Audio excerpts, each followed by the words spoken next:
Welcome back, class.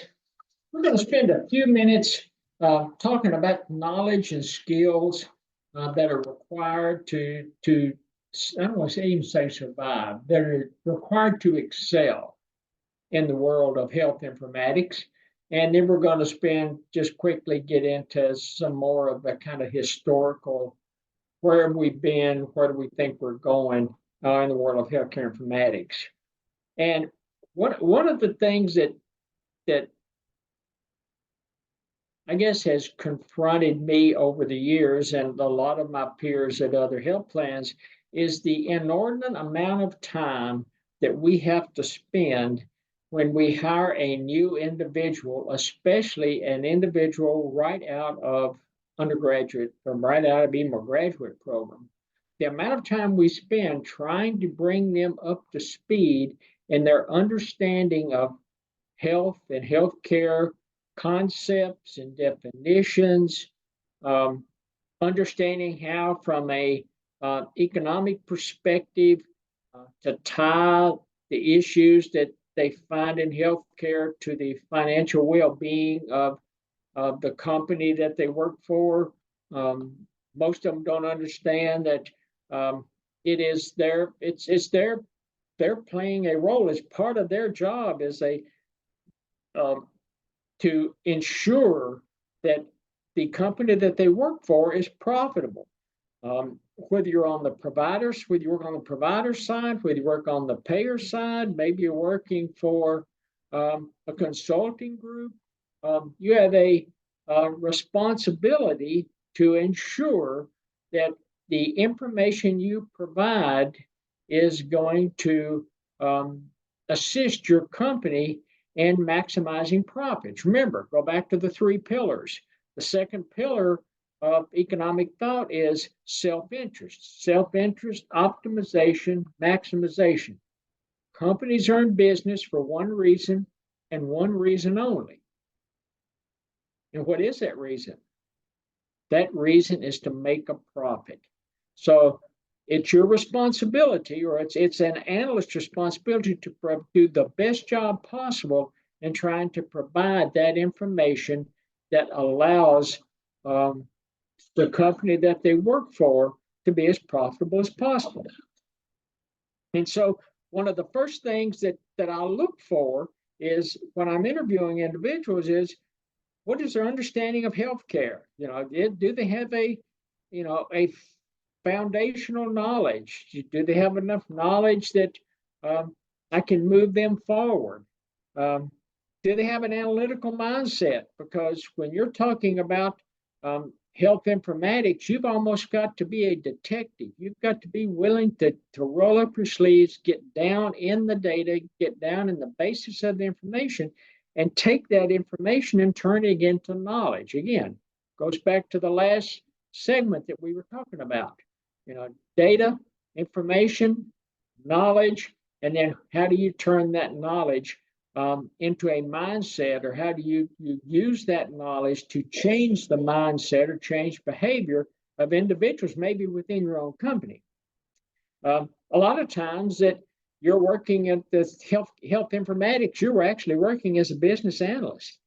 You would like to have an individual that has some ability to write code, some ability to work with software packages, especially now. A lot of it's gone from kind of the hardcore writing code in SAS and some of the other really hardcore programs to working in programs, Cognos business objects, where it's drag and drop. But again, as you write the code, you have to know, do you need equal sign or greater than sign or greater than or equal to? You have to have some understanding. You would like for you to have some understanding on how to write code. And again, a lot of that ability will be taught, and you'll be trained as you go from one company to the next. You have to have, I'm looking for decision-making skills, creativity, especially entrepreneurship. And when I talk about entrepreneurship with prospective employees or prospective team members, they don't understand. They can't connect the dots. Why entrepreneurship's important. Um, go back to your basics of microeconomics. What are the factors of production? Labor, capital stock, natural resources. Land is the one that most people think about as natural resource. You've got technology, and the technology and the factors of production, not so much the chips that you're using in your phone and computer things. It's the technology of the process, the technology of the production process. What does that black box look like? Inputs come in, runs through the black box, and that's where the technology of production process is, your black box. And out the other side of that black box comes what? Output. Inputs, black box, outputs. That is your technology in terms of when we're talking about factors of production. And then lastly, on factors of production, what is it that economists talk about? Entrepreneurship. What can individuals acting with that entrepreneurial mindset do to improve profits, efficiency, output? And that's what I'm looking for. People that are creative and people that have that entrepreneurial mindset. Also, I'd look for somebody what we term as in the industry is data governance. Can they look at a set of raw data and pick out the issues? Do they know how to take large sets of raw data and scrub them to make sure there are no inaccuracies or deficiencies in that raw data? And that ties in with the ability to identify data disconnects. When it comes to I guess when I'm looking for some individual on an analyst, when I'm talking about my health economics or health informatics, I typically divide my team into two types of, I guess, functional type positions. I've got clinicians, got analysts. If I'm looking to hire analysts, I'm looking for individuals with the math background, finance, economics, statistics, actuarial science, engineers. Engineers make exceptional analysts or do an exceptional job working in a health informatics field. If I'm looking on the clinical side, I'm looking for clinical acumen. I like 4-year nurses. Sometimes they're hard to get. Also like nurses that have been involved in direct patient care. But most importantly, I'm looking for individuals that know how to develop KPIs or key performance indicators, that understand or that can train to understand what the industry drives or the drivers of the industry, how to develop market metrics, how to compare what the metrics are within a given organization to the market metrics, because you may generate a group of metrics and you think, man, this is great. We've improved finances by 15% last year. Well, 15% is great in improving finances, but what if the market in itself improved finances 50%? Then your 15% doesn't look that great. So looking for individuals that have that comparative mindset, that are competitive and trying to put together metrics and KPIs that are going to set their company or their organization apart. When you're talking about informatics leaders, a lot of informatics leaders have advanced degrees, master's degrees, PhDs. Informatics leaders, a lot of times will be CIOs, CFOs, chief actuaries. You have some with variable success that are physicians and nurses, but the majority of them have come up through kind of a rather than on the clinical side, they've come up through the math finance, actuarial science, applied mathematics, economics. They've almost statistics come up through that side of the house. Professional certifications, and we've talked about them in the past, CCS, RHIA, RHIT, CPC. You can also get certifications through American Medical Association. I forget what the Nurses Association is called, but you can get credentialing, additional credentialing through the Nurses Associations. And they provide some information in chapter 1 where it says what you do when you get out is a function of what you did before you started, plus what you learned from a program. So if you're looking for a program, academic, in an academic setting, what you do when you get out of that program is going to be a combination of what did you know, or what did you do before you started, and what foundational knowledge did you bring to the program with you, and how did you use that foundation of fundamental knowledge in conjunction with what you learned in the program to, and I'm going to throw, you'll hear me talk about this a lot as we go through. What did you do to maximize your human capital? What did you do? And human capital is your human skill set. What did you do using the information that you had when you started the program, plus the information you picked up or acquired within the program? What did those two combinations, in combination, what did it do to maximize your human capital? And so that kind of winds us up on chapter 1. In chapter 2, it's a brief history of BMHI. And they talk about Ledley and Lusted in 1959, scientific origin of the field, at least now they're saying, this is the scientific origin of the field. Physician reasoning in medical diagnosis.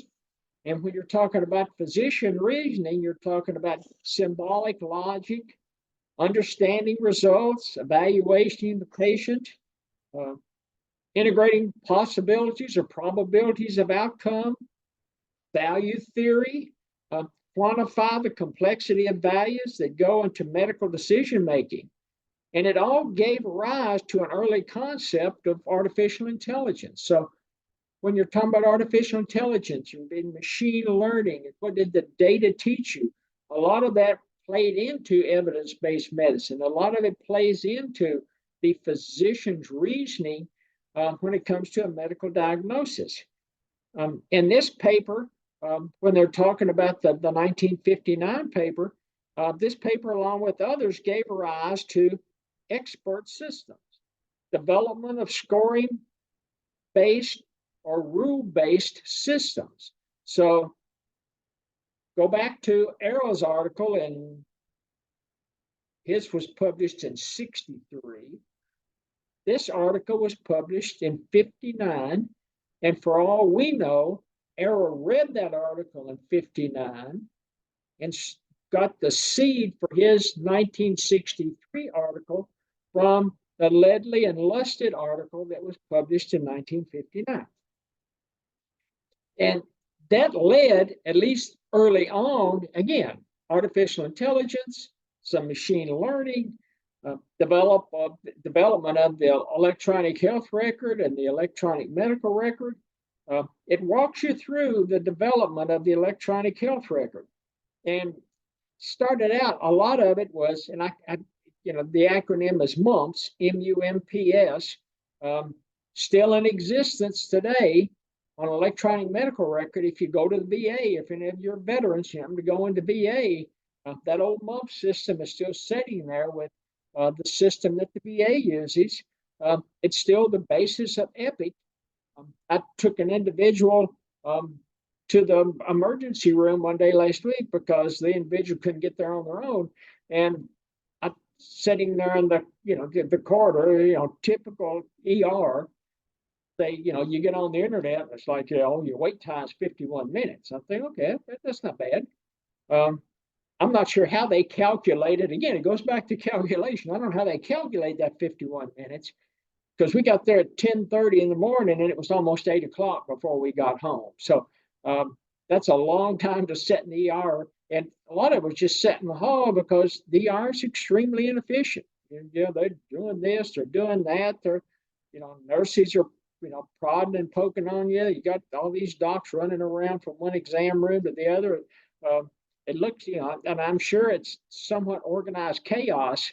Um, at least to them, it must be organized chaos. But when I'm sitting there trying to figure out what I'm going to, do to keep from losing my mind, from boredom, I, happen to look up and I'm watching the nurse and, sure enough, she's an electronic medical record. She's plugging along. And when she gets ready to sign off and go to the next patient, all of a sudden on the screen, it pops up Epic. So the hospital that, this last week is still using Epic. Vista still, yeah, so Mumps drives Epic, it drives Vista. Um, and so you've also got Cerner, electronic health record. So you've got a lot of the old technology still driving these electronic health records. U.S. National Library of Medicine, NLM, it's part of the NIH. And it led to the development of PubMed. Originally, I guess it was called Grateful Med System, but PubMed, it's one of those kind of systems that you can get in and you can get white papers, you can get journal articles, especially if the university that you go to is hooked into that system. Things have come a long way. And I can remember getting out and first starting my career in healthcare, and if you wanted journal articles or you wanted, documents, and that's when I worked for Aetna. Starting out was you ended up having hopefully you were in a Aetna hub that was located in a town that had a medical school. Fortunately, I was in San Diego, so we had UCSD, and I could go to the library at USD, or I could go to the Naval Medical Center at Balboa Park. Had a huge medical library, so I could go down there and get journal articles. But things have really improved over the years when it comes to accessing information, grabbing information that you need, and just as a kind of follow on that, internet hit in the 1980s, World Wide Web application running on the internet, and now all of a sudden you have what they call referent, referent, referent information.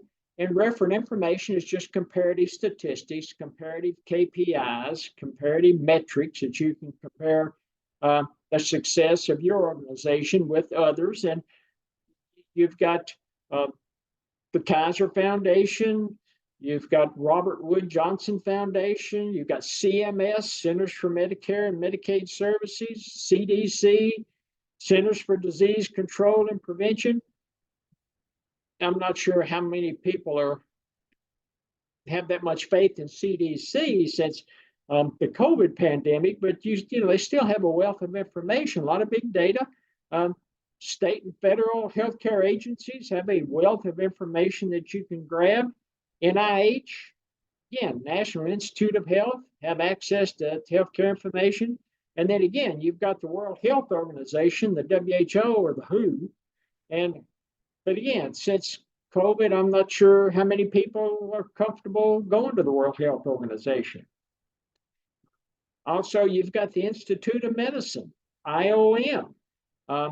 And they have, kind of at one time, but, now it's called the National Academy of Medicine, the NAM.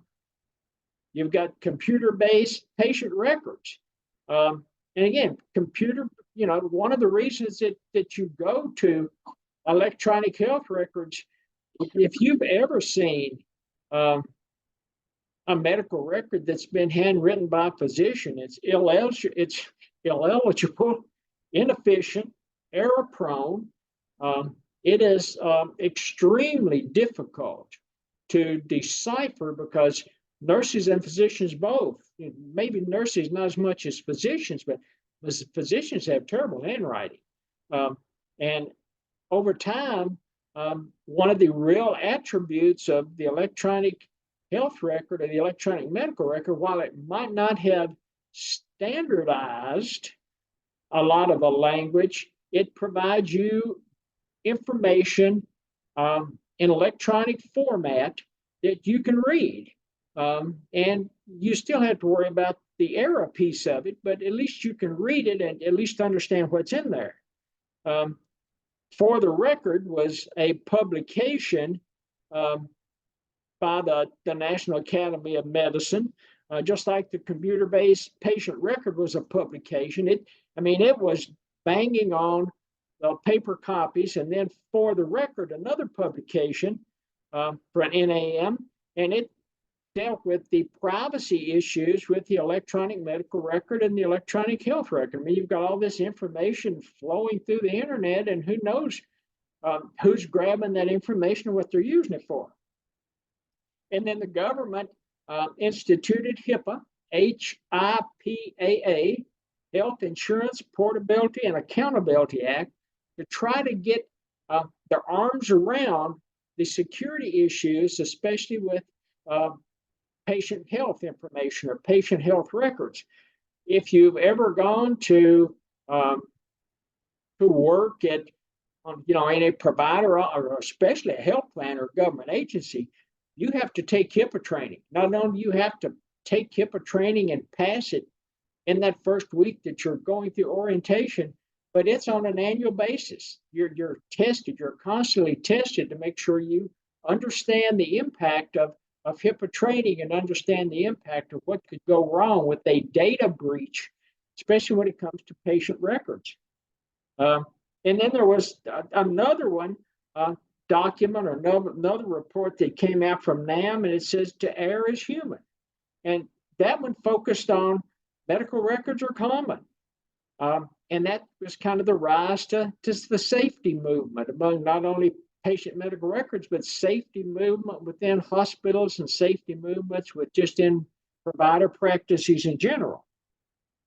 And then the authors asked the question, can health IT systems be beneficial and not introduce error and cause harm? And that's, I think, still up for debate.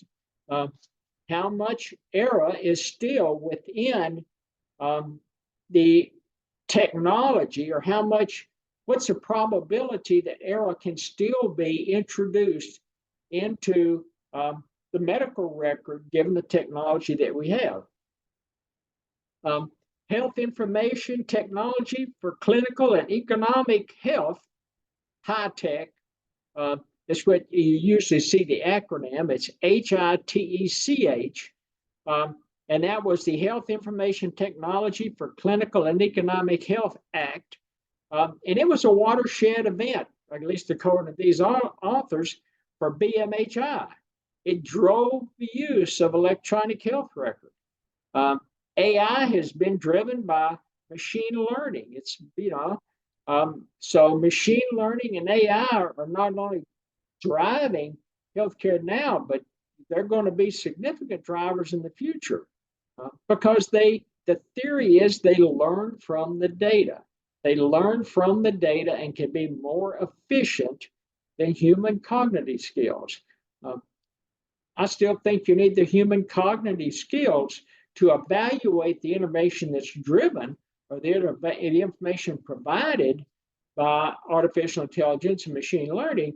But there's probably no doubt that AI and machine learning from a coding, programming, efficiency perspective is probably more efficient than individuals sitting at a keyboard picking away.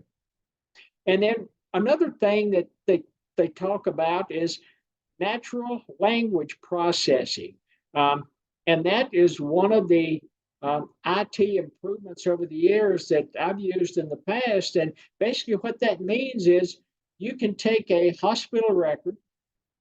Let's say you're in the hospital for a week and you're discharged, your medical record is requested by the health plan to make sure the claim pays accurately, and it may be 1,000-page medical record. And this natural language processing, rather than somebody's health plan going through the thousands of pages to get the information they need to ensure the claim processes correctly, natural language processing, you can load that medical record into the system, write some edits or some code that says, I want you to look for these terms or these medical diagnoses, and it'll spin through those medical records and or those pages in the medical records, and you will get your results in a whole lot quicker than you can have an analyst or a nurse sit there and go through page after page. There is a backlash from when it comes to BMHI, and one was, and as I said, the physician that I saw that day in San Diego, clinicians and the use of electronic health records. They've been slow to adopt it because they've always argued that they spend more time on the electronic health record than they do actually seeing patients and diagnosing what their conditions are. They say it's cumbersome. There's non-clinical aspects to it. Don't talk, communicate with each other. Even in the best of systems, they don't always communicate electronic health record within a hospital system, within a hospital physician system, doesn't always communicate, doesn't always talk to each other, doesn't transfer the information via the internet. And so there are, certainly issues still being resolved with electronic medical records. But still, I think the benefits of electronic medical records have definitely outweighed the cost of electronic medical records. And that's going to wind it up for us in this particular aspect of chapters 1 and 2 of Hershey's textbook. And the next time we get together, we'll be talking about a new topic. Thank you.